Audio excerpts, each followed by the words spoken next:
This video is for so many of our brothers and sisters that live abroad. I know so many of you that live overseas. One time or the other, you guys get to buy foodstuff like fish, dried uruku stockfish, dried leaf. You buy a lot of foodstuff from your country, and most times we struggle with trying to keep it fresh at all time because it's not something we consume we consume at once. It's going to last us for some months.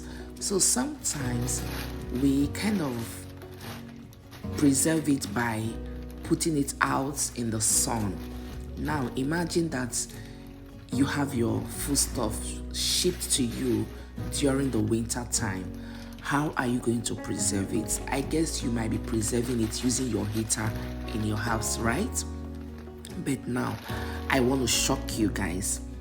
There is a very easy way you can preserve your foodstuff. If you see this foodstuff I'm using, this fish I'm using now, this fish has stayed in my refrigerator, in my deep freezer for the past 6 months. I brought them in. Some of them have even stayed more than 6 months.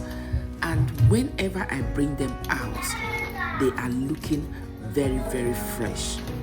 So you don't need to put your foodstuff.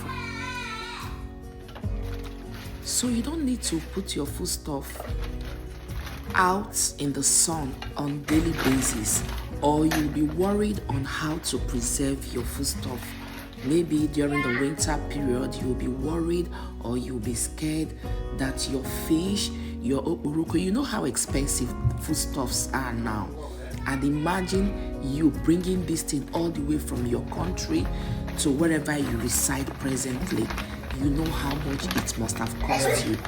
This is a very, very important delicacy for us like Nigerians, for us Africans. These are very, very expensive commodities, so we handle it with utmost care. We don't want them to go bad. So the best way you can preserve this is by putting them in a Ziploc or in a nylon that is well sealed. It can be your grocery. If you don't have Ziploc, you can use your grocery bags, provided they are well sealed. When you put them, you tie them very well. Put them inside your deep freezer. Luckily, overseas, there is always constant electricity. When you put these things in your deep freezer, I tell you, in the next 1 year, go there, your fish, your oboroko will still be looking as fresh as when it came to you initially. Try this.